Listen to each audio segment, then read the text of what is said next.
आजच्या या कार्यक्रमाला उपस्थित मंचावरील सगळे मान्यवर, आपण इथे सगळे आकांक्षाला आशीर्वाद देण्यासाठी उपस्थित मंडळी,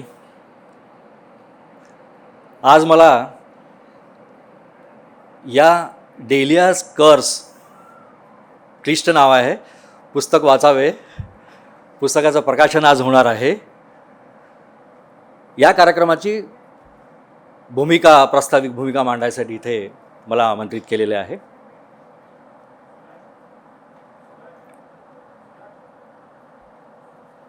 डेलियाज कर्स म्हणजे शाप,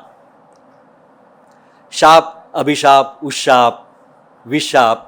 याच्यातलं नेमकं काय आहे हे नक्कीच आपल्याला पुस्तक वाचल्यावर कळेल, आता नाही. डेलिया कोण? डेलिया एक तरुणी विद्यार्थिनी, ज्याच्याबद्दल आकांक्षाने अगदी तिचं अंतरंग समजून लिहिलेलं आहे. ते पुस्तक लिहिलेलं आहे. खूप सुंदर इंग्रजी भाषेतलं तिचं प्रभुत्व या पुस्तकाच्या माध्यमातून आपल्याला दिसणार आहे. असं ते पुस्तक.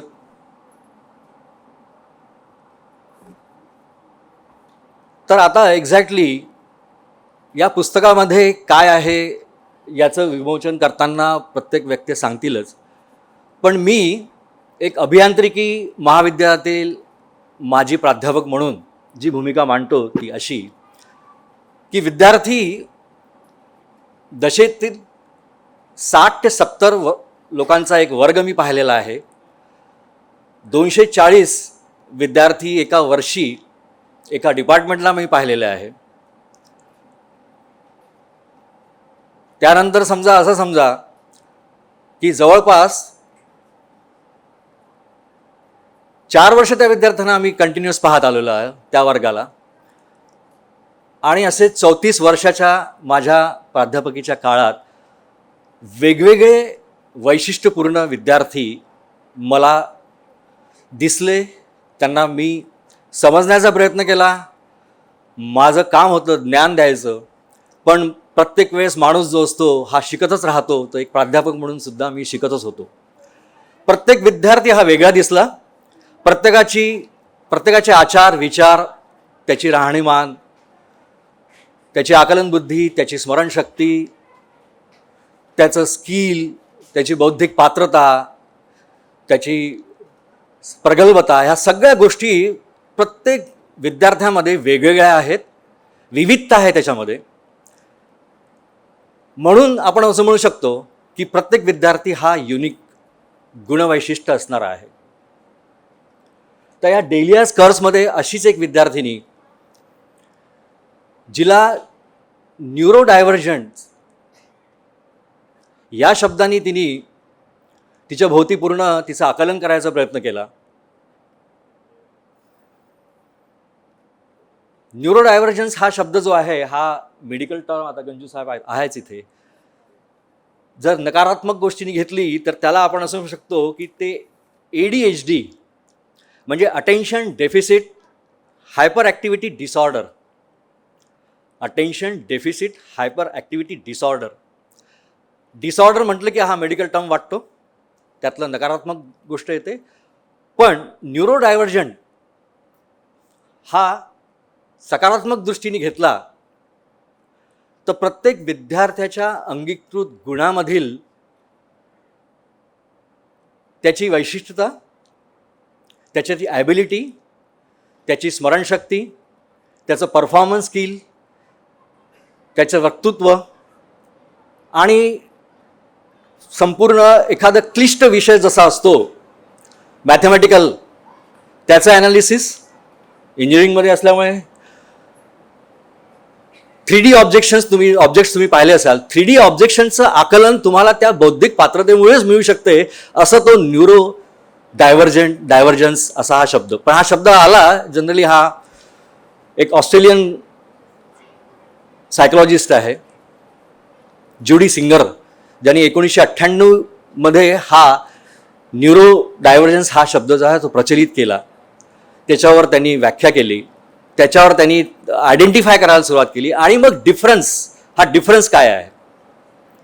आपण नॉर्मल पाहतो, ॲबनॉर्मल पाहतो, इंटेलेक्च्युअल क्लास पाहतो, मग आपण IQ मोजतो, मग EQ मोजतो. या सगळ्या गोष्टींमध्ये न्यूरो डायव्हर्जन्स हा शब्द एक प्रमुख रोल करतो आहे. आणि असाच न्यूरो डायव्हर्जंट कॅरेक्टर असलेला कदाचित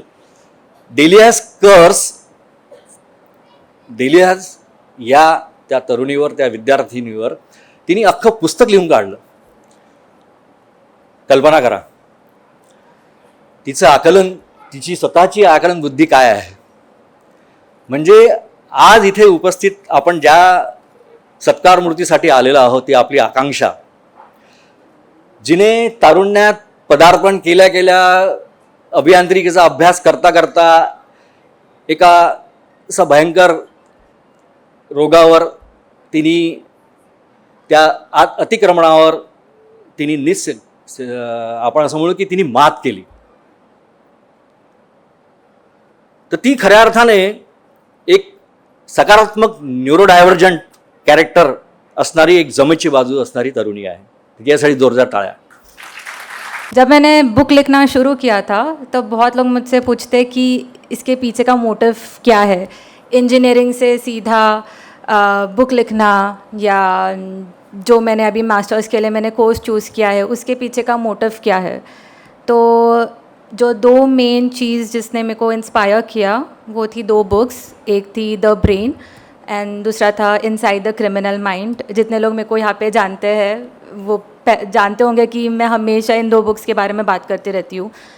तो डालियाज कॉज, जैसे कि अभी विनय सर ने बताया, इट्स अबाउट ADHD, तो neuro divergence. So neuro divergence और न्यूरोटिपिकल, इसके बारे में हम थोड़ा जान लेते हैं. सो न्यूरो डाइवर्जेंस वो लोग होते हैं जिनको डेली चीज़ें करने में, डेली एक्टिविटीज़ करने में उनको प्रॉब्लम जाती है. जो न्यूरोटिपिकल्स होते हैं उनको वो प्रॉब्लम नहीं जाती है, चाहे वो सोशलाइज करना हो या पढ़ना हो. Attention deficit hyper active disorder जो होता है, इसमें जो बच्चे होते हैं उनको ज़्यादा उनका अटेंशन स्पैन नहीं रहता. जो हम लोग बोलते हैं ना कि हाँ मेरा बच्चा होशियार तो बहुत है लेकिन उसका मन नहीं लगता, या फिर वो उसका पढ़ाई में वो मन से नहीं पढ़ता. तो वो क्यों नहीं पढ़ता, शायद से उसके बारे में हमें थोड़ा और गहराई से देखने की ज़रूरत है, ऐसा मुझे लगता है. अगर आपका किड या आप खुद अगर एक ADHD हो तो आपको आगे जाके काफ़ी हेल्प होगा. उसके पहले मैं थोड़ा ब्रेन के बारे में, जो मैंने पढ़ा है या जो मैंने समझा है, उसके बारे में थोड़ा बोलना चाहूँगी. सो हमारा जो ब्रेन है वो काम कैसे करता है. बेसिक चीज़ तो पता है, एक हम सेंसरी इन्फॉर्मेशन लेते हैं, उसके अंदर थॉट प्रोसेस होता है और फिर हम डिसाइड करते हैं. तो हम जो डिसाइड करते हैं, जो हमको लगता है कि हम खुद से चूज़ करते हैं जो भी चीज़ें हैं, वैसा नहीं है. आधे से ज़्यादा 90% ऑफ जो डिसीजंस है वो हमारा सबकॉन्शियस माइंड लेता है. और सबकॉन्शियस माइंड का किससे वो इन्फ्लुएंस होता है, वो डिसीजन किससे इन्फ्लुएंस रहते हैं, हमारे इन्वायरमेंट से, हमारा फैमिली बैकग्राउंड, सोशल बैकग्राउंड, इन सब चीज़ों से. और जो थॉट प्रोसेस होते हैं, हर कोई जो at the end of the day जो न्यूरो सेल्स होते हैं वो एक दूसरे से कनेक्ट करते हैं, तब जाके हमारी थॉट्स बनती है. तो वो कोई कैसे परसीव करता है, that totally depends on the brain.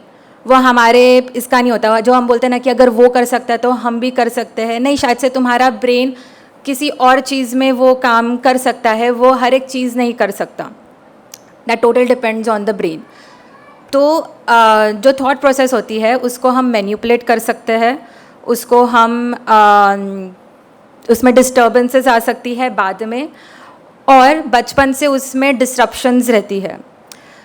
तो जिसमें शिफ्ट्स आते हैं उनको बोलते हैं मेंटल डिसऑर्डर. जो अभी हम लोग सुन रहे हैं, डिप्रेशन बहुत हो रहा है या एंजाइटी अटैक्स बहुत आते हैं, तो वो सारे शिफ्ट्स होने के वजह से होते हैं. जो इन्फ्लुएंस होते हैं, जो मैनिपुलेटिव, जो थॉट प्रोसेस को मैनिपुलेट किया जा सकता है, वो काम कौन करता है, इसके बारे में हम थोड़ा आगे जाके पढ़ेंगे, मैं बताऊंगी. और जो डिस्ट्रप्शंस होते हैं वो जेनेटिक डिसऑर्डर्स होते हैं. जैसे ADHD बचपन से काफ़ी लोगों को होता है, ऑटिज़म बचपन से काफ़ी लोगों को होता है. सो ये हमारे कंट्रोल में नहीं है, राइट। और दो प्रकार के लोग होते हैं। एक होता है किसी को पता है नेचर वर्सेस नर्चर का डिबेट, कि एक हमारे जो डिसीजंस होते हैं वो एक तो नेचर के वजह से होता है या फिर नर्चर के वजह से होता है। कोई जानता है? नहीं। तो फिर नेचर जो होता है वो खुद से जो बोलते हैं ना स्वभाव एक किसी का होता है, राइट। तो फिर वो लोग काफ़ी यूजुअली हम उनको लीडरशिप के पोजीशंस पे दिखते हैं। थोड़ा मैं पॉलिटिकल हो जाती हूँ अभी। तो जो क्रिमिनल माइंडसेट्स होते हैं, जो मैंने इनसाइड द क्रिमिनल माइंड ये बुक में पढ़ा, जो ब्रेन हमारे होते हैं वो एक दूसरे के साथ कम्युनिकेट करते हैं। जो हम लोग अभी है, हमारे थॉट प्रोसेस काफ़ी सिमिलर है, इसलिए हम लोग काफ़ी एक साथ जुड़े हुए हैं। उसके अलावा ये हम इसको एक इन ग्रुप बोलते हैं। जो द डेविड एगलमैन जिन्होंने द ब्रेन बुक लिखी है, वो इनको द इन ग्रुप्स बोलते हैं, और बाकी के सब लोग आउट ग्रुप्स होते हैं। तो वो इन ग्रुप्स किसी भी तरीके से बन सकते हैं। एक होता है जेंडर के वजह से, जैसे मर्द औरत। एक होता है पॉलिटिकल थॉट्स, लेफ्टिस्ट राइटिस्ट। तो जब और हमारा जो ब्रेन होता है वो काफ़ी बायस्ड होता है, दैट इज़ आवर नेचर। वो ऐसा हम बोलते हैं ना कि नहीं, हमें तो न्यूट्रल रहना चाहिए। न्यूट्रल कोई नहीं रह सकता, हमारा ब्रेन बायस्ड ही होता है।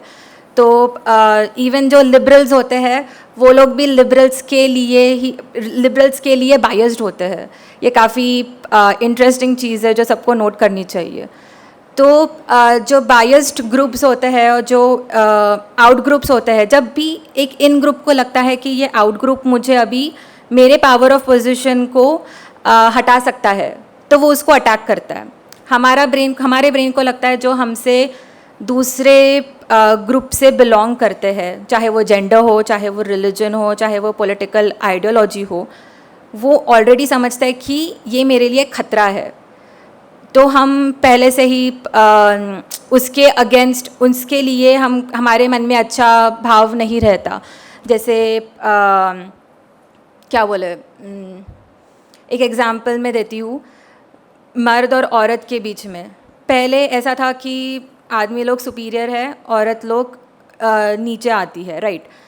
जैसे ही औरत अगर अपनी इक्वालिटी के लिए बात करती है, वो ग्रुप थोड़ा थ्रेटन फील करता है, and then they start using propaganda and then different things to attack the females या फिर women gender।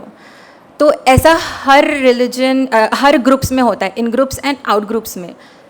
तो इसके बाद फिर हम अभी काफ़ी सारे हेट क्राइम्स और ये सब चीज़ें देख रहे हैं। तो वो क्यों होता है? लाइक जो हमको सिखाया जाता है यूजुअली रिलीजन में कि सबको प्रेम से रहना चाहिए, वो प्रेम से जाओ जाके मारो।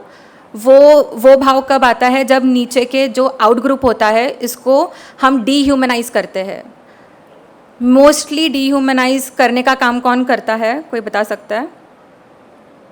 रिलीजन। क्योंकि रिलीजन में बस वो एक ग्रुप को ही सपोर्ट करता है, जो हम बोलते हैं ना टॉप के लोग, जो मोस्टली मेल सुपीरियर्स, और बाकी सबको नीचे डीह्यूमनाइज किया जाता है। और वो डीह्यूमनाइज को जब फ्यूल किया जाता है प्रोपागेंडा से, तो फिर वो हेट क्राइम्स शुरू होते हैं कि इंसान देखता ही नहीं है, वो उसको एज एन ऑब्जेक्ट देखते हैं, राइट। तो प्रोपागेंडा फैलाने का काम कौन करता है? पॉलिटिशियंस, जो ऊपर बैठे रहते हैं, जो लीडर के पोजीशन पे है जो लीडर के पोजीशंस पे है, जब उनको लगता है कि मेरी पावर की पोजीशन जा रही है, तब वो प्रोपागेंडा का काम शुरू करते हैं, वो उसको फ्यूल करते हैं एंड फिर दंगे होते हैं। तो वो जो नेचर वर्सेस नर्चर का जो टॉपिक है, तो यूजुअली नेचर वाले ऊपर रहते हैं एंड नर्चर वाले जो होते हैं वो उनसे मैनिपुलेट होके वैसा काम करते हैं, क्योंकि हमारा ब्रेन मैनिपुलेट हो सकता है।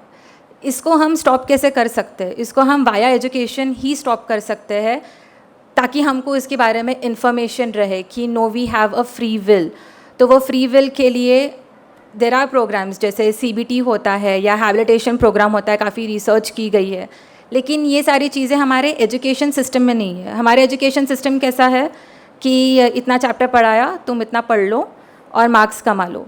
सावित्रीबाई फुले ने जो एजुकेशनल फ्रेमवर्क दिया था, उसमें उन्होंने दो चीज़ें काफ़ी इम्पॉर्टेंट बोली थी कि हमारा एजुकेशनल फ्रेमवर्क सोसाइटल नीड्स को एड्रेस करना चाहिए, यूनिवर्सल होना चाहिए और बच्चों के लिए होना चाहिए। तो हमारा एजुकेशन सिस्टम क्या सोसाइटल नीड्स को एड्रेस कर रहा है? तो नहीं, वो बस मार्क्स एंड टॉप पोजीशन उसके पीछे ही भाग रहा है। तो वो चेंज हमें एजुकेशन सिस्टम में लाना चाहिए कि वो लाए तो सब लोग ट्रू तरीके से, फ्री विल से और अपने इंफॉर्मेटिव डिसीजंस ले, ना कि मैनिपुलेटिव डिसीजंस ले। जो न्यूरो डाइवर्जेंट होते हैं वो बचपन से ही उनके अंदर डिसऑर्डर होता है। जो जैसे मैंने पहले बताया था कि न्यूरोटिपिकल्स को डेली एक्टिविटीज़ करने में कोई प्रॉब्लम नहीं जाती, लेकिन न्यूरो डाइवर्जेंस को जाती है। तो ऐसे CBT like cognitive behavioural therapy already वो प्रोग्राम है। मैं ये नहीं बोल रही कि CBT सबको स्टार्ट करना चाहिए, बट उसका बेस लेकर रिसर्च करके वो एजुकेशन सिस्टम में लाना चाहिए, ताकि जितने भी न्यूरो डाइवर्जेंस है या जितने भी सोशल बैकग्राउंड, फैमिली बैकग्राउंड, जो डिफरेंट बैकग्राउंड से आते हैं, उनको एड्रेस करके हम अपना एजुकेशन बनाएं तो काफ़ी बेटर होगा। जितने भी मेंटल डिसऑर्डर्स और हेट क्राइम्स और क्राइम्स इन जनरल बढ़ रहे हैं, वो उसको हम स्टॉप कर सकते हैं, ऐसा मेरा मानना है जितना मैंने पढ़ा है। अभी बुक की बात, तो वो ADHD पढ़ के ही मुझे ऐसा लगा कि हमें एक किताब लिखनी चाहिए, क्योंकि न्यूरो डाइवर्जेंस पे काफ़ी कम किताबें लिखी गई है और इंडियन सोसाइटी के लिए मतलब है ही नहीं। लाइक लोगों को पता ही नहीं है कि what is neuro divergent, what is neurotypical, उनको नहीं पता। उनको ADHD क्या होता है, एक तो रहता है कि ये इंसान पागल है या फिर ये इंसान होशियार है, नहीं उसके बीच में भी कुछ हो सकता है। तो ADHD इज़ या फिर मेंटल डिसऑर्डर या neuro divergence, that is one of the social needs कि इसको हमको एड्रेस करना चाहिए। काफ़ी सारे सोशल नीड्स हैं, लेकिन मैंने सोचा कि अभी इसके बारे में किसी को कुछ पता ही नहीं है, तो ऐसा काम करते हैं कि एक स्टोरी लिखते हैं ताकि लोगों को पता चले कि अच्छा ऐसा भी कुछ हो सकता है, और उसको समझ के, उसको जान के वो लोग आगे के जो डिसीजंस है अपने बच्चों के लिए या खुद के लिए भी वो प्रॉपरली ले सके। और जो उनको स्ट्रगल्स होती है, जितने भी मेरे एज के या मुझसे छोटे लोग हैं, वो लोग काफ़ी रिलेट कर पाएंगे इस चीज़ से। एजुकेशन सिस्टम एग्जैक्टली क्या होता है, बाहर के एक्सपेक्टेशंस, इंटरनल स्ट्रगल्स क्या होते हैं, वो जान के आगे अपने खुद के लिए जो बेटर रहेगा वो उसको डिसाइड कर सकते हैं आगे जाके। And story is the best way to connect with people, इसलिए आर्टिकल लिखने से अच्छा मैंने सोचा कि एक स्टोरी लिखते हैं ताकि लोग कनेक्ट कर पाए इससे, और खुद को उसमें कहीं देखे या किसी और को इसमें देखे और दूसरों को हेल्प कर पाए। तो यही मेरा मोटिव था उसके पीछे। मैंने जानबूझ के ये स्टोरी का जो पेस था वो थोड़ा फास्ट रखा, क्योंकि मैं मेरे एक फ्रेंड से बात कर रही थी, उसको भी, वो भी एक ADHD है। तो मैंने उससे पूछा कि तुमको इस किताब में क्या चाहिए या क्या देखना है, that what you want, that one thing. तो उसने बोला कि किताब थोड़ी ज़्यादा खींचना मत, क्योंकि ADHD लोगों ने पढ़ना भी चाहिए क्योंकि उनका अटेंशन ज़्यादा देर के लिए रहता नहीं है। तो वो मैंने काफ़ी इंटेंशनली स्टोरी का पेस थोड़ा फास्ट रखा उनके लिए, और आई होप सबको पसंद आए। और मैं सभी को यहाँ पे थैंक यू बोलना चाहती हूँ कि मेरे लिए आए, मेरे को सेलिब्रेट करने के लिए, मेरे बुक को सेलिब्रेट करने के लिए। Thank you so much. खरं म्हणजे हे वय जे आहे आकांक्षाचं, हे पुस्तक वाचण्याचं वय आहे. कारण मी आतापर्यंत पाहिलं नाही की इतक्या कमी वयामध्ये पुस्तकाचं लिखाण कोण केलं. हे वयच वाचण्याचं आहे, परंतु शिकत असताना आणि वाचन करत असताना तिला जो काही अनुभव आला, त्या अनुभवाला अनुसरून शिक्षणामध्ये काय बदल व्हायला पाहिजे, त्या दृष्टिकोनातून किंवा शिक्षणामध्ये पुढं काय ॲड व्हायला पाहिजे या दृष्टिकोनातून तिनं हे पुस्तक लिहिलेलं आहे. निश्चितच आकांक्षा ही तुझी भरारी ही अत्यंत उंच आणि उच्च अशी आहे. निश्चित पुढील भावी काळामध्ये तू एक यामध्ये कुठेतरी वेगळा दर्जा निर्माण करशील अशी सगळ्यांना अपेक्षा आहे. सगळ्यांचा आशीर्वाद पण आहे आणि निश्चित तू ही भरारी घ्यावी अशी आमची सगळ्यांची इच्छा आहे. तशी आकांक्षा ही आमच्या कुटुंबातलीच, म्हणजे तशी नात्यानं जुमडे परिवारात आमची मुलगी दिली तशी ती नातच नाही, त्याला काय म्हणतो आपण पन्नात. म्हणजे तिचे वडील जरी माझ्यापेक्षा मोठे असले, तिच्या आईचे वडील, तरी ते नात्यानं मी त्यांचा काका होतो म्हणून पन्नात. आणि आकांक्षा तू निश्चितच, तुझे आजोबा हे शिक्षक होते आणि त्यातूनच तुला कुठंतरी हा गट मिळालेला आहे. त्याचं तू संधीचं सोनं निश्चित केलेलं आहे आणि पुढे करशील. तुझ्या पुढील वाटचालीकरता मी शुभेच्छा देतो आणि आशीर्वाद पण देतो. आणि ही वाटचाल तुझी अशीच पुढे पुढे चालत राहो एवढीच अपेक्षा ठेवतो. जय हिंद, जय महाराष्ट्र. मैं इसको शायद 7 साल से मैं जानता हूँ. 2016 का टाइम था. सन 2016 में जब मैंने इसको पहली बार देखा अपने माँ बाप के साथ आते हुए, तो देखने में तो एक आम बच्ची, मगर उसकी आँखों में वो चंचलता, वो जीने की इच्छा और आगे कुछ करने का जो दिखाई देता है, वो मुझे उसकी आंखों में दिखा, जो कि आज भी आप देख सकते हैं. वो वैसी ही है जैसी वो थी 6 साल पहले. और उस चीज़ को समझ पाना, उसको समझ लेना, एक डॉक्टर की हैसियत से हम लोग तो बहुत जल्दी समझ जाते हैं किसी के बारे में, उसके अंदर की सब चीज़ें समझ जाते हैं, क्योंकि ये हमारा काम ही ऐसा है. और हम दिल से जुड़ने की कोशिश करते हैं, क्योंकि अगर हम दिल से दिल नहीं जुड़ाएं तो हम अपने पेशेंट्स को ठीक नहीं कर सकते.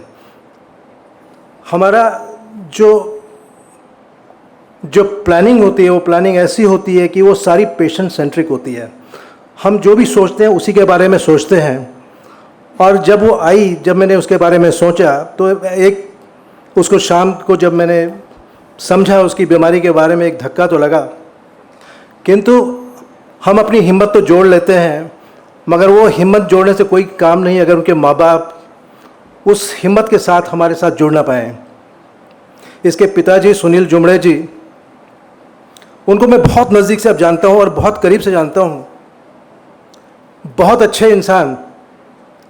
कभी उनमें कोई उत्तेजना मैंने कभी नहीं देखी, कभी उनको गुस्सा नहीं देखा. प्रेम से बात करते हैं, बहुत अच्छे से बात करते हैं. और जिस तरीके से उस बच्ची को लेकर मेरे पास आए, तो हमारा भी प्रेम जागा. और वो अभी तक कायम है. वो न हमें छोड़ती है, न हमसे छोड़ते हैं.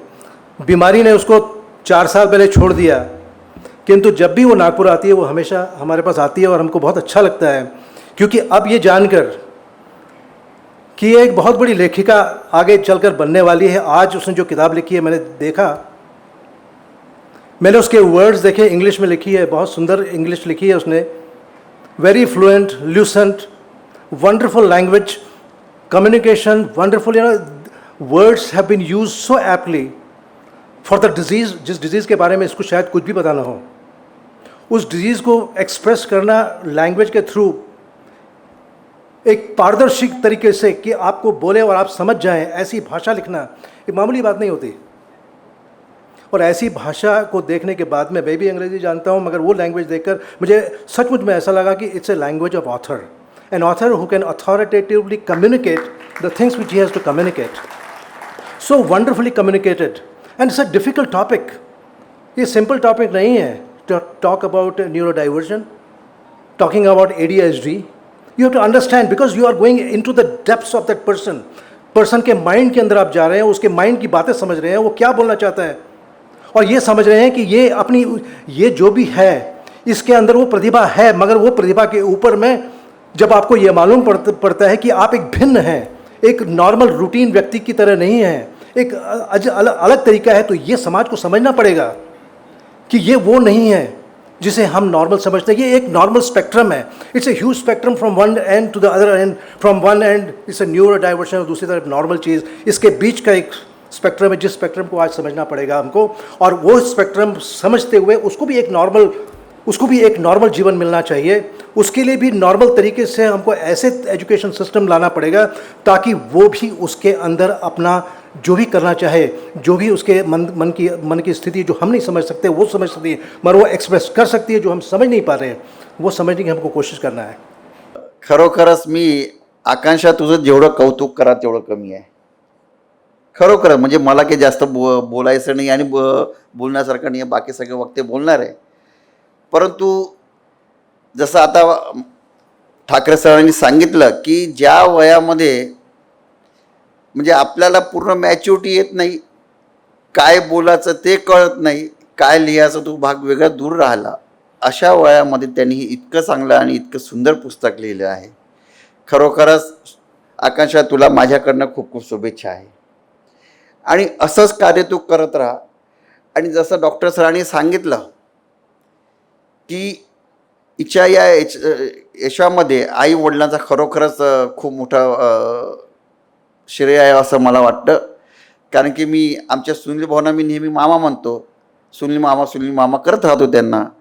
आणि खरोखर डॉक्टर साहेबांनी सांगितल्याप्रमाणे आमच्या सुनील भाऊचं जेवढं कौतुक करावं ते म्हणजे फार कमी आहे.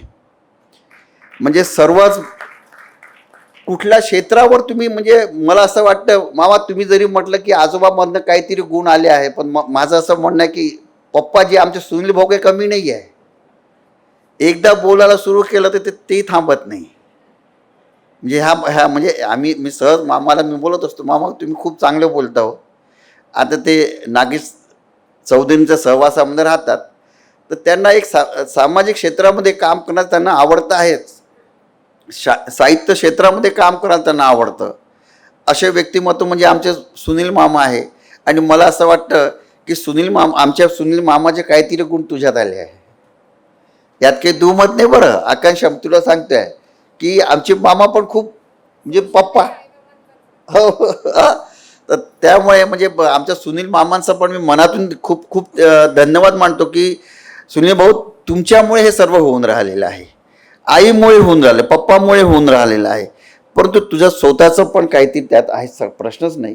आणि इथे बसल्या प्रत्येकाला असं वाटतं की प्रत्येकाला असं असतं की आपली आशा आकांक्षा ज्याला म्हणतो आपण ती तुझ्याकडनं ठेवलेली आहे आणि तू इथेच थांबायला हवं असं नाही आहे. मला माहीत आहे की तू आता मी त्या दिवशी पप्पांना विचारलं, यार मामा म्हटलं ही तर इंजिनियर झाली आहे, हे तुम्ही म्हणतात पुस्तक लिहिलं आहे आणि पुढील जे हिचं एज्युकेशन घेणार आहे ते सुद्धा वेगळ्याच लाईनमध्ये आहे, हे कसं का. परंतु मला आज कळलं तुझ्यावरून की इंजिनिअरिंगपेक्षा तू साहित्य क्षेत्रामध्ये तुला जास्त आवड आहे आणि तू त्या क्षेत्रामध्ये नक्कीच म्हणजे तुझं नाव करणार आहे, आई बाबांचं नाव करणार आहे, सोबत आमच्या नागपूर शहरांचं आणि जसं मामा म्हणतात आपल्या हातुर्णा जिल्ह्याचं नाव मोठं करणार आहे, वरुड जिल्ह्याचं नाव मोठं करणार आहे. खरोखर नक्कीच करशील असं मला वाटतं.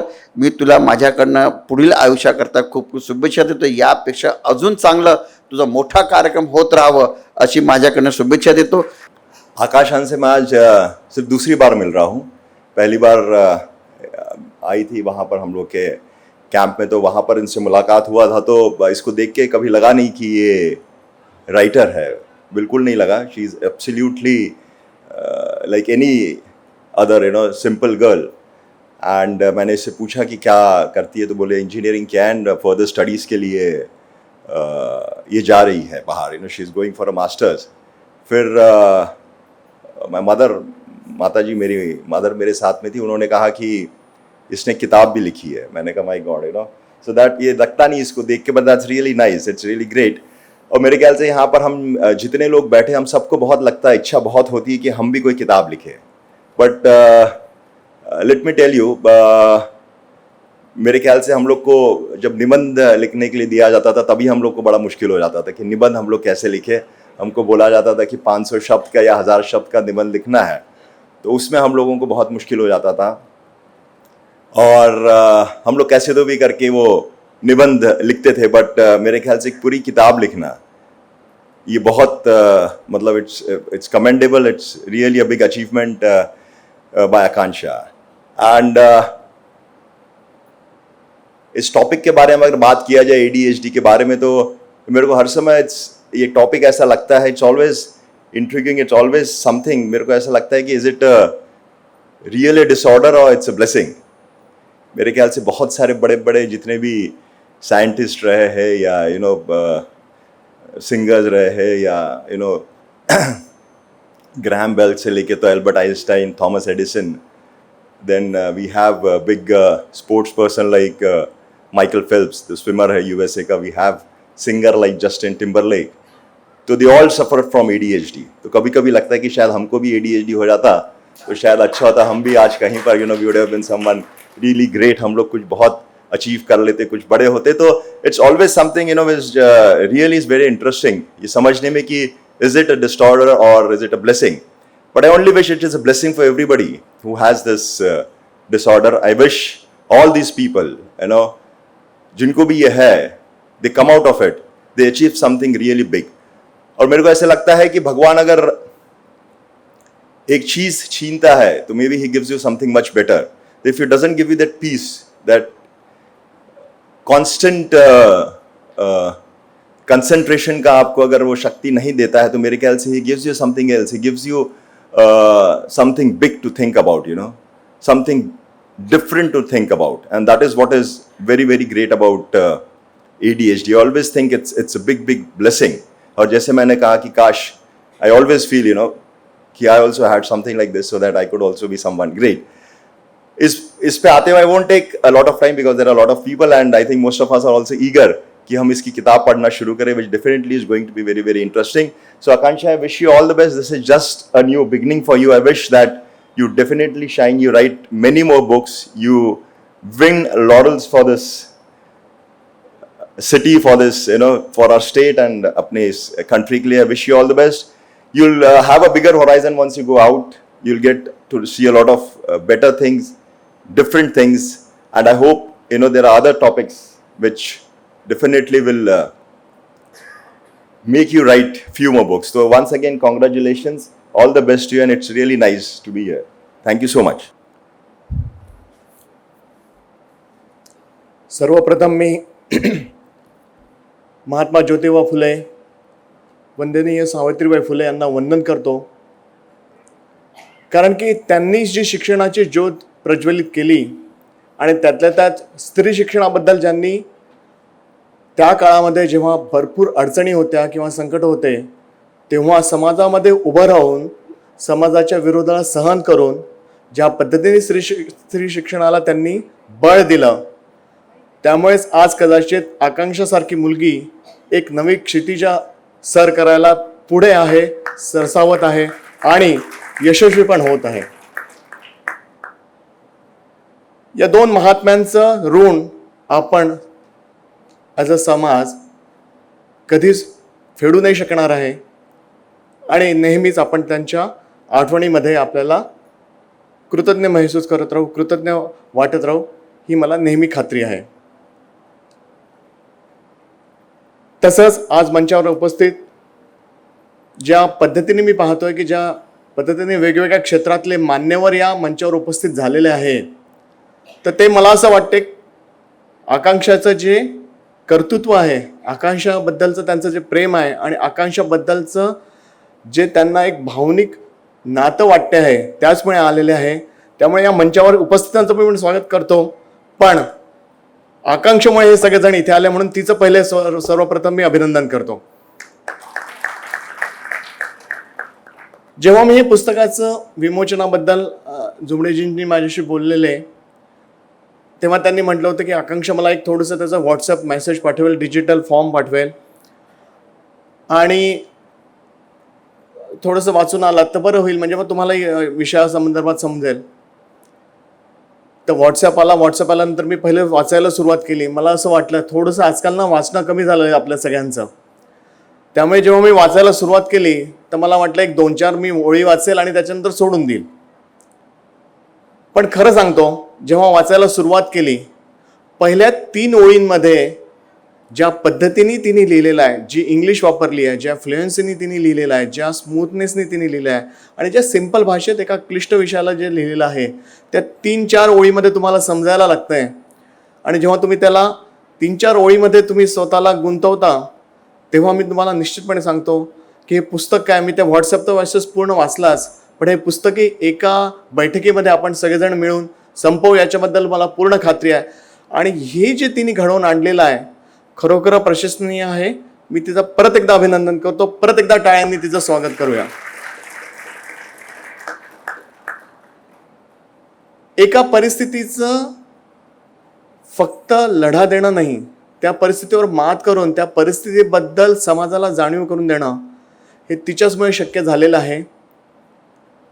आणि जेव्हा तिने हे केलेलं आहे, तिने हे घडवून आणलेलं आहे, त्याच्यामागे तिच्या आईवडिलांचं जे कर्तृत्व आहे, त्या आईवडिलांचा जो आधार आहे, त्या आईवडिलांचा जो मी असं म्हणेल की प्रेमाने पण कर्तृत्वाच्या भावनेने त्यांनी ज्या पद्धतीने या मुलीला सपोर्ट केला, आधार दिला.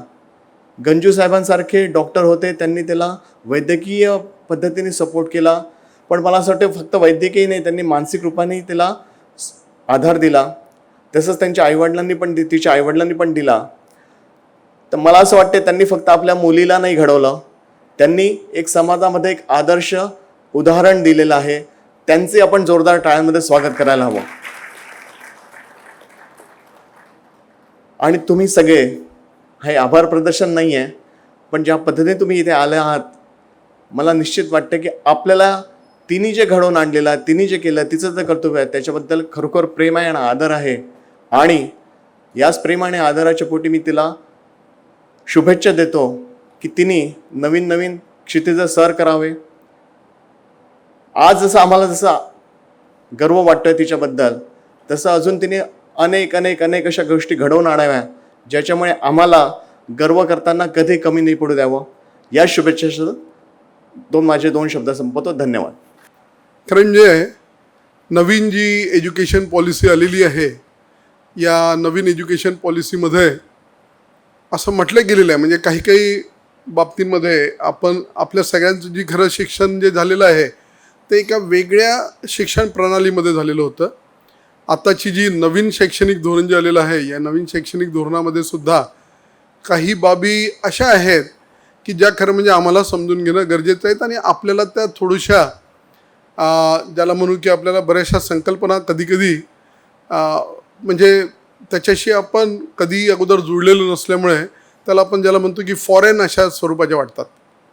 म्हणजे ह्या नवीन शैक्षणिक धोरणाने पहिली जी एक गोष्ट निश्चित केलेली आहे ती अशी आहे की प्रत्येक विद्यार्थी हा एक स्वतंत्र व्यक्तिमत्व म्हणून त्याच्याकडे शिक्षकांनी बघितलं पाहिजे. म्हणजे आजचा जो खरं म्हणजे देलियाज कर्ज जो आहे त्याच्यातला जो ADHDचा जो विषय तिने एवढा सुंदररित्या मांडला आणि त्याबद्दल मी तिच्याशी आता तेच बोलत होतो. तर नवीन शैक्षणिक धोरणामध्ये असं म्हटलेलं आहे की जरी एखादा विद्यार्थी हा कुठल्याही वर्गात असेल, समजा 5वी वर्गात जरी असेल, तरी प्रत्यक्षात तो 6वीचा विद्यार्थी असू शकतो ज्याचे आकलन जास्त आहे, किंवा तो 2रीतला विद्यार्थी असू शकतो ज्याचं आकलन कमी आहे. थोडक्यात शिक्षकांची जी भूमिका आहे, जसं आपण अगोदर बघायचो की शिक्षक त्या वर्गामध्ये आल्यानंतर सरळ बोर्डावर लिहायला सुरुवात करायची आहेत आणि एक वेगळ्या पद्धतीने शिकवायचा प्रयत्न करायचे आहेत. आता जी प्रक्रिया आहे ती आहे की फॅसिलिटेटर म्हणून त्या ठिकाणी शिक्षणाचा एक फॅसिलिटेटर म्हणून शिक्षकांचं जबाबदारी आता होते आहे. आणि म्हणून ह्या ज्या काही नवीन नवीन संकल्पना येतात त्यावेळेला आपल्याला त्याची खरं दखल घेणं भाग पडतं. आणि त्या संकल्पनाच्या अनुषंगाने आपल्याला सुद्धा वाटतं की खरोखर हे एवढं आवश्यक आहे का. परंतु ज्या वेळेला आपण प्रत्येक व्यक्तीला त्याचं व्यक्तिमत्व लक्षात घेऊन महत्त्व देणार असू त्यावेळेला नक्कीच ह्या प्रत्येक बाबींची दखल घेणं गरजेचं आहे. आपल्याला सगळ्यांना कल्पना आहे की एक 25-30 वर्षापूर्वी सायकोलॉजिस्टकडे जाणं म्हटलं तर आपण समजायचो की ती व्यक्ती पागल आहे किंवा ती मेंटली इम्बॅलन्स्ड आहे, अशा प्रकारचं आपलं म्हणणं राहायचं. परंतु आजच्या तारखेला जो स्ट्रेस आपण सगळेजण अनुभवतो त्यामध्ये सुद्धा सायकोलॉजिस्टची आपल्याला कधी कधी गरज पडते आणि ती आता एका सकारात्मक भावनेतनं आपण घेतो. मला वाटतं की देलियाज कर्सच्या माध्यमातून आकांक्षाने एका अत्यंत वेगळ्या विषयाकडे सगळ्यांचं लक्ष वेधलेलं आहे. एक पाथ ब्रेकिंग ज्याला आपण म्हणू असा एक विषय तिने या निमित्ताने आपल्या सगळ्यांच्या पुढे आणलेला आहे. कारण ह्याबद्दल जवळपास या सभागृहात बसलेल्या जवळपास 99.99 व्यक्तींना, नक्कीच 99.99% व्यक्तींना याबद्दलची कल्पना नव्हती. आणि एक चांगल्या भाषेमध्ये जसं गंजू सरांनी म्हटलं की खूपच ल्युसिड अशी भाषा आहे, खूप सुंदर, सहज, रसाळ ज्याला म्हणता येईल मराठीत, अशा स्वरूपाची भाषा तिने वापरलेली आहे. आणि शब्दांची जी निवड आहे ती सुद्धा एवढी समर्पक आहे की त्याला अजून दुसरा शब्द किंवा त्या वाक्याची रचना जी केलेली आहे ती सुद्धा त्याला अजून काही वेगळं वाक्य रचना करणं काही तिच्या शक्य होणार नाही. असं मी सुद्धा तिने जी काही 3 पानं माझ्याकडे आलेली होती ती जेव्हा वाचलीत इंट्रोडक्शनमधली, त्यावेळेला मला ती जाणवलं की एका खरोखर आज आपण एका असा ऐतिहासिक क्षणाचे सगळेजण साक्षीदार आहोत की एका उच्च प्रतिभावंत लेखिकेचं आज जे पुस्तकाचं विमोचनाला आपण सगळेजण या ठिकाणी उपस्थित आहोत असं मला आपल्याला सगळ्यांना सांगावंसं वाटतं. आणि ते जेव्हा सगळे 3 पानं मी वाचले इंट्रोडक्शनचे त्यावेळेला खरोखर लक्षात आलं की किती सहजरित्या तिने त्या सगळ्या विषयाची फोड त्या ठिकाणी केलेली आहे. आणि शब्दांवर तर पकड जी आहे ती म्हणजे कमालीची आहे. म्हणजे त्याला म्हणजे दुसरं काही वर्णनच आपण करू शकणार नाही. खूप शब्द सामर्थ्य जे आहे ते खूप जबरदस्त आहे. आणि तिला या निमित्ताने मी खूप शुभेच्छा देईल की एक थोर लेखिका ती होणारच आहे. तिचा विषयसुद्धा तिने फार सुंदर निवडला, मास्टर्स करता इंटरनॅशनल एज्युकेशन डेव्हलपमेंट. आणि जगातल्या सगळ्या ज्या व्यवस्था आहेत शिक्षणाबद्दलच्या तिचं ती कंपॅरेटिव्ह अभ्यास करून त्याच्यावर पुढचं तिचं मास्टर्सचा अभ्यास त्या ठिकाणी ती करणार आहे. मला वाटतं एक फार वेगळा परत विषय तिने निवडलेला आहे. एका चांगल्या विषयाची ओळख तिने आपल्या सगळ्यांना करून दिली, त्याकरता खरोखर तिचं मनपूर्वक आभार आणि अभिनंदनसुद्धा. आणि ती अशीच उत्तरोत्तर तिची प्रगती होईल. तिच्या स्वतःमध्ये ती क्षमता आहे, कॅपेबिलिटीज आहेत. आणि आमच्या सगळ्यांच्या शुभेच्छा तुझ्यासोबत नेहमीच राहतील. पुन्हा एकदा तुझं खूप खूप मनपूर्वक अभिनंदन करतो, तुझ्या उज्ज्वल भविष्याला शुभेच्छा देतो आणि थांबतो. धन्यवाद. या ठिकाणी प्रथमतः सर्व मान्यवरांच्या हस्ते या ग्रंथाचं प्रकाशन झालं असं मी या ठिकाणी जाहीर करतो. अत्यंत उत्कृष्ट, प्रतिभासंपन्न, उत्तम भाषाशैली आणि नाविन्यपूर्ण आणि अत्यावश्यक विषय घेऊन आकांक्षा जुमडे यांनी हा एक पुस्तक लिहिलेलं आहे. याबद्दल आकांक्षाचं आपण टाळ्या वाजवून अभिनंदन केलं पाहिजे. कारण अत्यंत लहान वयामध्ये हे आकांक्षानं पाऊल उचललेलं, धाडसी पाऊल उचललेलं आहे. आणि मी तर नेहमी असं म्हणतो की क्रांती हे अत्यंत कुमार वयामध्ये, टीन एजेसमध्येच होत असते क्रांती. जगातले सगळे क्रांतिकारक पाहतो मी, साहित्य क्षेत्रातील, कलेच्या क्षेत्रातील, राजकीय क्षेत्रातील, सांस्कृतिक क्षेत्रातील, विज्ञान क्षेत्रातील, आईन्स्टाईन असेल, न्यूटन असेल, केपलर असेल, गॅलिलिओ असेल, लिओनार्दो विन्सी, मायकल अँजेलो, किंवा भारतीय परिप्रेक्ष्यामध्ये विचार केला तर बुद्ध आणि महावीरसुद्धा ऐन तारुण्यामध्ये त्यांनी ग्रहत्याग केला आणि तत्त्वज्ञानाची मोठी मांडणी केली होती. छत्रपती शिवाजीराजेंनी वयाच्या 16व्या वर्षी पहिला किल्ला जिंकला, तोरणा किल्ला. महाराष्ट्रातील सर्व किल्ल्यामध्ये कठीण किल्ल्यापैकी जे काही किल्ले आहेत त्यातील सर्वात कठीण किल्ला तोरणा किल्ला मानला जातो. तर तोरणा किल्ला वयाच्या 16व्या वर्षी छत्रपती शिवाजीराजेंनी जिंकला. 16 वर्ष हे अत्यंत कमी वय आहे. संभाजीराजेंनी वयाच्या 14व्या वर्षी बुद्धभूषण नावाचा ग्रंथ लिहिला, संस्कृत ग्रंथ आहे. आपल्या सर्वांना माहिती आहे की संभाजीराजे तलवार चालवणारे, रणांगण गाजवणारे, लढणारे, मरण पत्करलं पण ते शरण गेले नाहीत असं शौर्यशाली बुद्धिमान संभाजीराजे सर्वांना माहीत आहेत. पण लेखक संभाजीराजे, बुद्धभूषण ग्रंथ आणि तोही संस्कृत ग्रंथ, आणि ते संस्कृत क्लासिकल संस्कृत आहे, अभिजात संस्कृतमध्ये. केवळ संस्कृत ग्रंथ लिहून थांबले नाहीत संभाजीराजे, तर पुढे त्यांनी 3 हिंदी ग्रंथ लिहिलेले आहेत. नकशिक, नायिका भेद आणि 7 शतक 3 हिंदी ग्रंथ संभाजीराजेंनी लिहिलेले आहेत. ते हिंदी क्लासिकल हिंदी आहे. आणि संभाजीराजांचं इंग्लिशवर सुद्धा प्रभुत्व होतं. ईस्ट इंडिया कंपनीचे शिष्टमंडळ जेव्हा संभाजीराजांना रायगडावरती भेटण्यासाठी आले तेव्हा संभाजीराजांनी त्यांच्याशी इंग्लिशमधून चर्चा केलेली आहे. अनेक भाषेवरती प्रभुत्व असणारे संभाजीराजे वयाच्या 32व्या वर्षी त्यांना हलाहल करून मारण्यात आलं. ऐन उमेदीमध्ये 14व्या 15व्या वर्षामध्ये त्यांच्याकडे जी प्रगल्भता होती. भगतसिंगाला वयाच्या 23व्या वर्षी फाशी दिलं. आणि मी नास्तिक का आहे हे पुस्तक भगतसिंगांनी लिहिलं. म्हणून अनेक क्षेत्रामध्ये जी क्रांतिकारक मुलं मुली होऊन गेलेली आहेत त्या ऐन तारुण्यामध्ये कमी वयामध्ये आणि त्याच संप्रदायातील त्याच गटातील कन्या म्हणजे आकांक्षा आहे. आणि आकांक्षाने इतकं दर्जेदार क्रांतिकारक पुस्तक आणि एक नवा विषय घेऊन समाजासाठी अत्यावश्यक आणि उपयुक्त असणारा विषय आणि तिचा विषय हा केवळ स्टेट लेवलचा नॅशनल लेवलचा नव्हे इंटरनॅशनल आंतरराष्ट्रीय विषय असा विषय घेऊन तिने या ठिकाणी मांडणी केलेली आहे. आकांक्षा तिची जडणघडण तिला प्रेरणा देणारे कोण तिचे शालेय शिक्षणातील शिक्षक आहेत त्यांचं योगदान आपण नाकारत नाही. परंतु सगळ्यात मोठे योगदान कोणाचं आहे तर तिच्या आईबाबाचं सगळ्यात मोठं योगदान आहे. आई वडील अत्यंत प्रामाणिक कष्टाळू निष्ठावान. म्हणून संत तुकाराम महाराज नेहमी म्हणायचे आपलं पहिलं दैवत कोण आई वडील. तुका म्हणे माय बापे अवघी देवाचीच रूपे. आई वडील तुझ्यापाशी कशाला जातो कशाला करतो काशी असा एक तुकाराम महाराजांचा अभंग आहे. आपल्याकडचे अनेक लोक कुठे जातात तीर्थक्षेत्राला जातात वेगळ्या तीर्थक्षेत्राला जातात पुण्यप्राप्तीसाठी 12 ज्योतिर्लिंग 4 धाम आणि आपल्याला सांगितलं जातं तुम्हाला 9वा शनी आहे 8वा मंगळ आहे गुरु आहे मग काय करा शांती करा यज्ञ करा नारायण नागबळी करा नाहीतर काशी करा. मग आपल्याकडचे अनेक लोक काशी करायला जातात. काशीला का जातात तर गंगा नदीमध्ये स्नान केल्यानंतर सगळी पापं धुवून जातात पुन्हा नवीन पाप करायला मोकळा म्हणजे लायसन रिन्यू करायला जातात त्या ठिकाणी. संत तुकाराम महाराज 350 वर्षापूर्वी काय म्हणतात संत रोहिदास काय म्हणतात कबीर काय म्हणतात. संत रोहिदास तर काशीला जन्मले वाराणसीमध्ये त्यांचा जन्म आहे त्यांचं सगळी कर्मभूमी वाराणसी आहे. पण कधी ते गंगा नदीमध्ये स्नान करण्यासाठी गेले नाहीत. उलट संत रोहिदास म्हणायचे मनचंगा तो कठोती में गंगा असे उद्गार संत रोहिदासांचे आहेत. आणि आपल्याकडे एक श्रद्धा आहे की काशी या ठिकाणी मृत्यू आल्यानंतर थेट स्वर्गात प्रवेश मिळतो बिगर पासपोर्टचा अशी एक श्रद्धा आहे आपल्याकडे. पण संत कबीर मृत्यू समयी काशीला थांबले नाहीत दुसऱ्या ठिकाणी गेले. काशीपासून 60-70 किलोमीटरवरती गाव आहे त्या गावाचं नाव मला नक्की आठवत नाही आता पण तिथं असं आहे की त्या गावामध्ये मृत्यू आल्यानंतर नरकात जातं अशी एक श्रद्धा आहे. म्हणजे संत कबीर हे ठरवून काशीला थांबले नाहीत तर ते त्या दुसऱ्या शहरामध्ये गेले.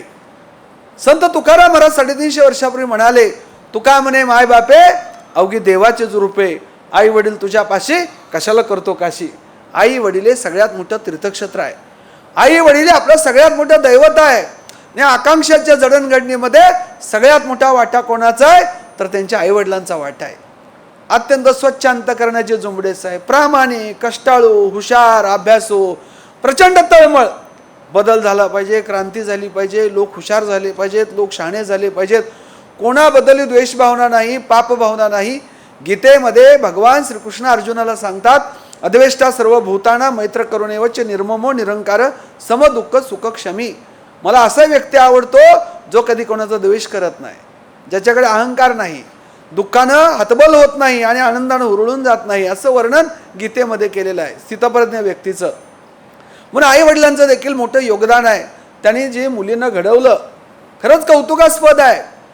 आणि विशेषतः जुमडे साहेबांना 2 मुली. भारतीय मानसिकता कशी आहे आज देखील आपल्याकडे भारतीय मानसिकता मुलाचा जन्म झाला काय वाटतात नागपूरला काय वाटतात मला माहीत नाही पण आमच्या पुण्याकडचं सांगतो तुम्हाला. पुणे म्हणजे विद्येचं माहेरघर सुसंस्कृत लोकांचं शहर म्हणलं जातं ना. आमच्या भागामध्ये मुलाचा जन्म झाला की पेढे वाटतात आणि मुलीचा जन्म झाल्यावर जिलेबी वाटतात का काय कारण मुलगा वंशाचा दिवा मग मुलगी वंशाचा दिवा नाही का. आपल्याला आई नसते आपला जन्म झाला असता का जिजाऊ नसता शिवबाचा जन्म झाला असता का. कल्पना करा जगामध्ये 100% मुलं आहेत ती पुरुष आहेत एकही मुलगी नाही जगामध्ये. मुलं प्रेम कोणावर करणार आहेत माकडावर करणार आहेत का डुकरावर करणार आहेत का गाढवावर करणार आहेत ते व्हॅलेंटाईन डेच्या शुभेच्छा कोणाला देणार तुम्ही. म्हणून मुलगा जसा वंशाचा दिवा असतो तशीच मुलगी सुद्धा वंशाचा दिवा असते. ही मानसिकता तयार होणं खूप कठीण आहे आजच्या काळामध्ये. आज देखील शिकलेल्या वर्गामध्ये कारण लिंग निदान हे शिकलेले लोकच करतात ना कारण डॉक्टर शिक्षित असतात शिकलेले लोकच लिंगनिदान करतात. शिकलेल्या वर्गामध्ये जास्त प्रमाण आहे लिंगनिदान. आणि मुलगा जन्माला यावा अशा मानसिकतेच्या काळामध्ये आपण पाहतो की 2 मुले जुंबडे साहेबांना आणि दोन्ही मुलींना एक स्पोर्टमध्ये करिअर करते, एक अभियांत्रिकी आणि आज शैक्षणिक क्षेत्रामध्ये ती करिअर करते आहे. म्हणजे सर्वांनी प्रेरणा घ्यावा अशा पद्धतीचे कुटुंब आहे, अशा पद्धतीचे दाम्पत्य आहे. बुद्धाच्या काळातील एक प्रसंग आहे. राजा प्रसेनजिताला मुलगी झाली, तो दुःख करू लागला. राजा प्रसेनजित हा एक लोकप्रिय राजा होता त्या काळातील. बुद्धाचा अनुयायी नंतर झाला तो, पण सुरुवातीच्या काळामध्ये तो देखील असा प्रागतिक विचाराचा नव्हता. तर त्याला मुलगी झाली, तो रडू लागला. त्यावेळी बुद्ध राजा प्रसेनजिताला म्हणाले, राजा मुलगी झाली दुःख करू नकोस, मुलगीसुद्धा हिंमतवान आहे, मुलगीसुद्धा कर्तृत्वान आहे, मुलगीसुद्धा बुद्धिमान आहे. आणि पुढचं वाक्य खूप महत्त्वाचं आहे. बुद्ध राजा प्रसेनजिताला म्हणतात, राजा मुलगी सुद्धा मुलाप्रमाणेच वंशवर्धक आहे, वंश पुढे घेऊन जाणारे आहे, वंश वृद्धिंगत करणारे आहे. आणि ते अशा पद्धतीची आकांक्षा आहे, कर्तृत्वान आहे, हिंमतवान आहे, बुद्धिमान आहे. आणि म्हणून मुलगीसुद्धा वंशाचा दिवा असते अशी मानसिकता घेऊन माननीय जुंबडे साहेब आणि त्यांच्या मिसेस यांनी या 2 मुलींना वाढवलेला आहे. आणि तिने अत्यंत लहान वयामध्ये इतका दर्जेदार ग्रंथ लिहिलेला आहे. या ग्रंथाच्या संदर्भाने अनेक मान्यवर मंडळींनी मोलाचे विचार या ठिकाणी व्यक्त केलेले आहेत. मी काही सगळ्या ग्रंथावरती प्रकाश टाकणार नाही, पण महत्त्वाच्या बाबी मी तुमच्यापुढे ठेवतो आहे. या आकांक्षाचं वय लहान आहे, पण तिच्याकडे प्रचंड प्रगल्भता आहे. ती एका संप्रदायाचा, एका जातीचा, एका घराण्याचा, एका कल्टचा किंवा एका रिलिजनचा किंवा एका स्टेटचा, एका नेशनचा विचार करत नाही. ती जगातल्या माणसांचा विचार करते, जगातल्या मानव प्राण्यांचा विचार करते ती. आणि ही एक्स्ट्राऑर्डिनरी व्यक्ती आहे. मी तर म्हणेल की भविष्य काळामध्ये तिची प्रगल्भता, तिची लेखनशैली पाहिल्यानंतर तिला निश्चितपणे नोबेलसारखा पुरस्कार मिळेल. इतके तिच्याकडे गुणवत्ता आहे, इतकं तिच्याकडे कर्तृत्व आहे.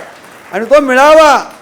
आम्ही कधीतरी डॉक्टर गंजू साहेब म्हणाले की ती ज्यावेळेस अमेरिकेत जाईल, तिचं कर्तृत्व गाजवेल, त्यावेळेस मलाही अभिमान वाटेल की मी तिच्यासोबत होतो.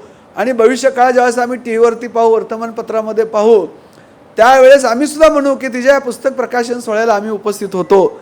इतकी प्रगल्भता आणि प्रचंड जाण तिच्याकडे आहे. तोच विचार आधुनिक काळामध्ये नव्या फॉर्ममध्ये आकांक्षानं मांडलेला आहे.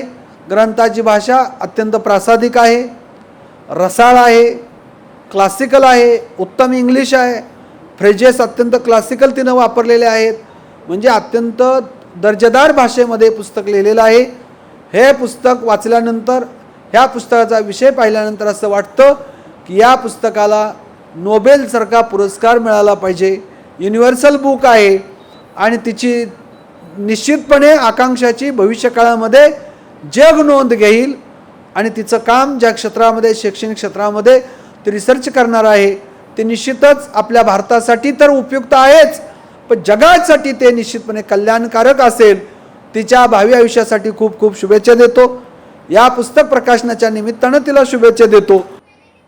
खरं म्हणजे आकांक्षाचं जे जीवन आहे, की त्या जीवनामध्ये जे काही चढउतार झालेले आहेत आणि तिचा जो आजार होता, त्या आजारामधून ती निघून आता आपल्याबरोबर आहे.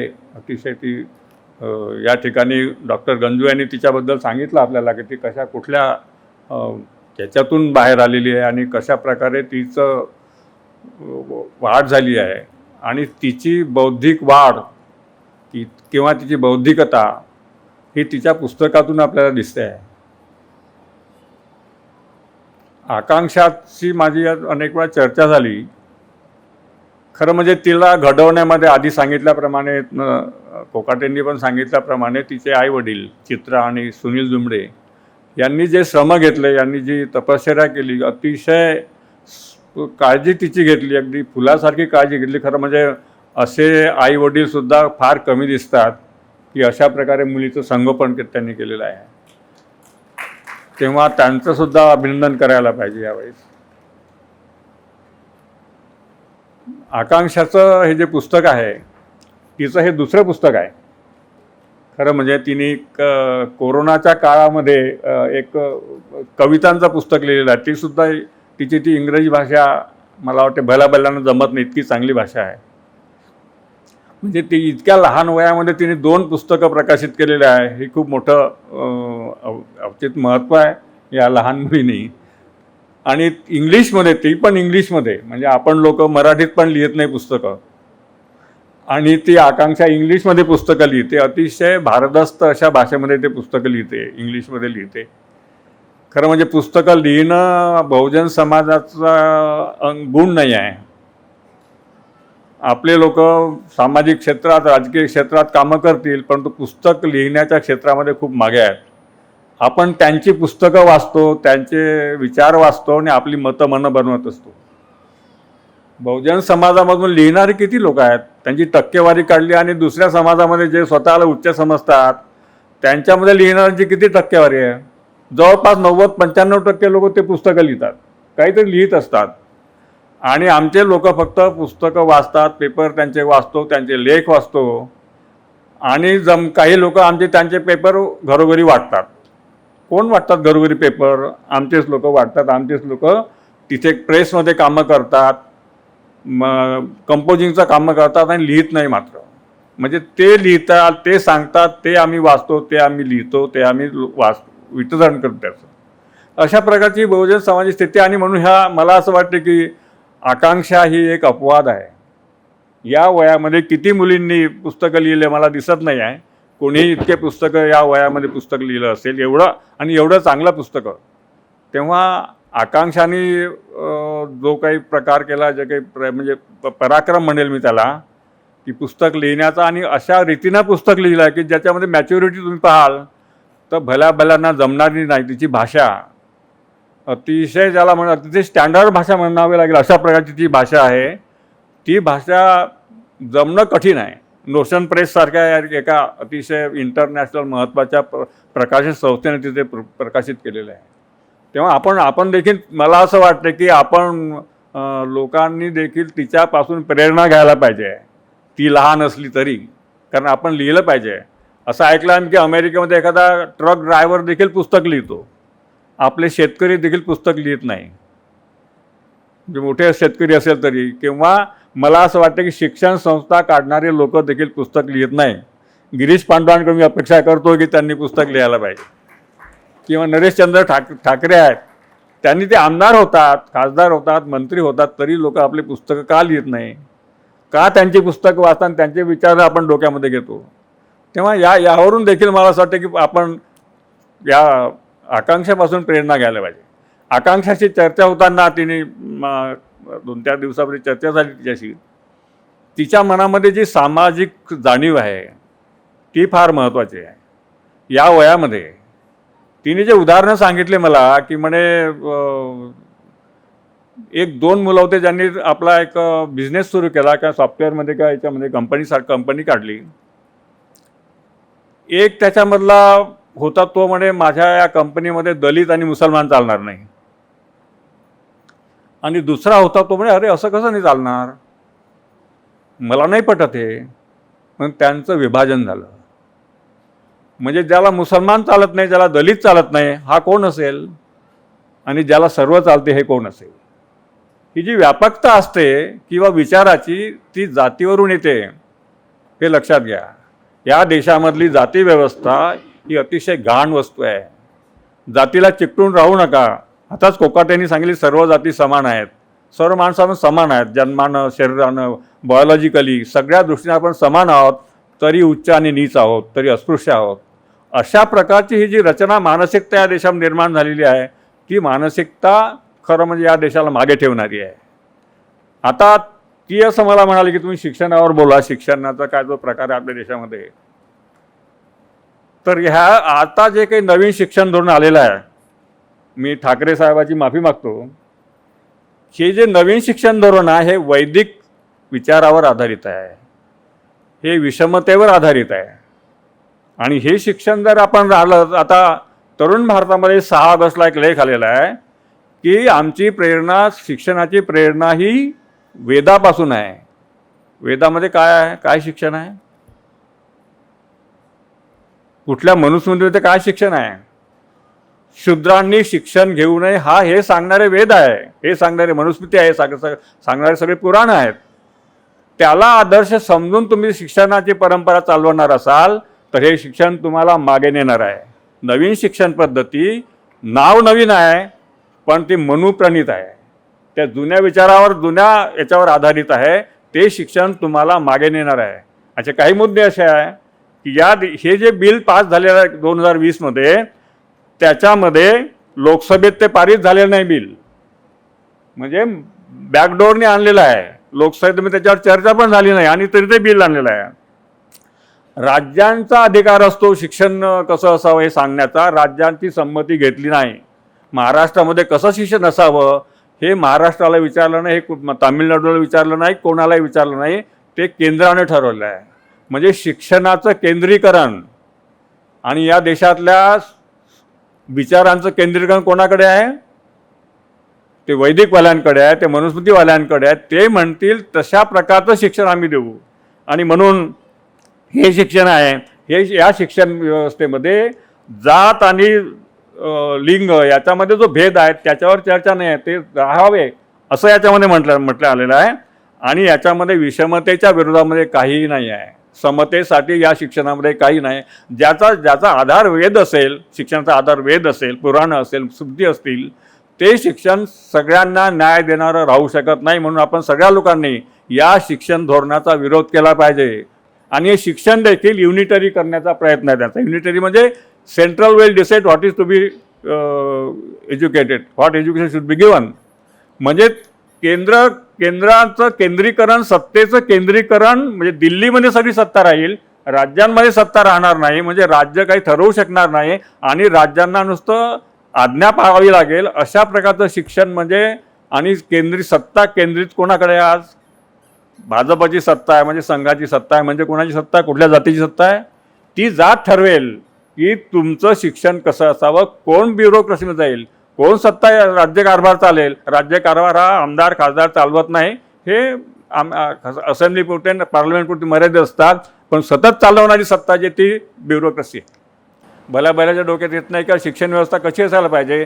ती त्याची इंटरनॅशनल लेवलवर चर्चा करणार आहे. ती जी शिकायला जाणार अमेरिकेमध्ये ती त्याच्यावर विचार करणार आहे. म्हणजे मला वाटते तिच्यामध्ये जी मॅच्युरिटी आहे ना ती खूप कमी वयानं मोठे असणाऱ्या लोकांमध्ये पण मला वाटत नाही. तिच्याशी तुम्ही चर्चा कराल तर लक्षात येईल तिच्या विचाराची डेप्थ किती आहे. म्हणून ही जी डेप्थ आहे, ही जी कळकळ आहे, तळमळ आहे, ती इंजिनिअरिंगमध्ये होऊन ती शिक्षणाकडे वळते आहे. ज्या क्षेत्रात ती वळते, क्षेत्राचा विचार करते आहे, तिचा विचार हा अतिशय व्यापक आहे. आणि या लहान मुलीच्या डोक्यामध्ये एवढं समाजाबद्दलची प्रेम असणं, समाजाबद्दलचा जिव्हाळा असणं हे खूप रेअर गोष्ट आहे. ती एक रेअर मुलगी आहे. मला असं वाटतं ती एक जिनियस आहे. तिला कोकाटेने म्हटलं की नोबेल प्राईज तिला मिळायला पाहिजे. मिळेल न मिळेल, पण तिच्या पुस्तकाची चर्चा खूप व्हायला पाहिजे. तिच्या पुस्तकावर परीक्षणं व्हायला पाहिजे. आम्ही बहुजन संघर्ष तिच्यावर लिहिणार आहोत.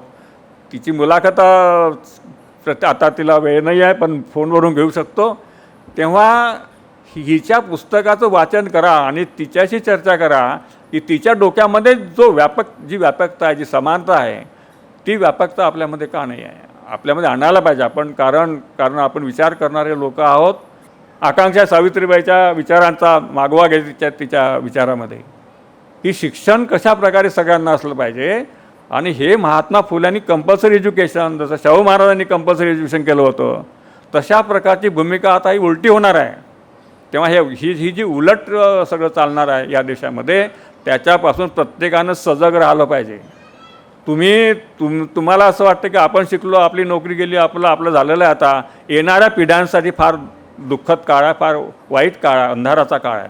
तेव्हा येणाऱ्या पिढ्याला उजेडात ठेवायचं असेल तर तुम्हाला जागं राहावं लागेल. ही जी सत्ता आहे ती सत्ता, त्या सत्तेच्या विरोधामध्ये उभं राहावं लागेल, विषमतेच्या विरोधात उभं राहावं लागेल, समानतेसाठी संघर्ष करावा लागेल असं मला वाटतं आहे. तर या देशामध्ये हिंदू राष्ट्राचा पाडाव करू शकू.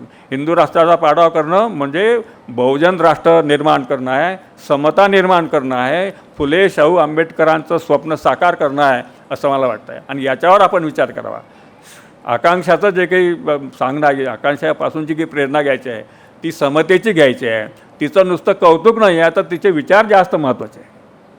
तिची इंग्रजी खूप चांगली आहे, भाषा खूप चांगली आहे, परंतु तिचे विचार त्याच्याहीपेक्षा चांगले आहेत, जास्त महत्त्वाचे आहेत असं मला वाटतं आहे. या ठिकाणी मला तुमच्यासमोर बोलण्याची संधी मिळाली याबद्दल धन्यवाद देतो आणि थांबतो. थोडक्यातच झालं पाहिजे म्हणून मी चित्राला विनंती करतो की तिने आपला आभार व्यक्त करा. खरं म्हणजे आभार प्रदर्शन हा एक औपचारिक असतं आभार आलेल्या व्यक्तीचे, पण आजचा हा कार्यक्रमच खास म्हणजे आभार मांडण्यासाठी आहे. आज इथं आलेल्या सगळ्यांचे मनपूर्वक आभार. सर्वप्रथम 1997मध्ये माझ्या घरी एक इवलंसं रोपटं लागलं होतं, त्याचा आज वटवृक्ष बनतो आहे. आणि आज आम्हाला जगातील सर्वात श्रीमंत आईवडील या गिनती करतो आहे की या वयात तिच्यामुळं आम्हाला एवढा मोठा सन्मान मिळतो. आणि प्रत्येक आईवडिलाला याच्या व्यतिरिक्त काहीही हवं नसतो की मुलामुळं आपल्याला एवढा मोठा सन्मान मिळतो. म्हणून तिचेसुद्धा तिच्यामुळं आम्हाला जो हा सन्मान मिळतो आहे म्हणून तिचे पण मी शुभेच्छा देतो आणि आभार मानते की आज तिच्यामुळं आम्हाला परिचय मिळतो आहे.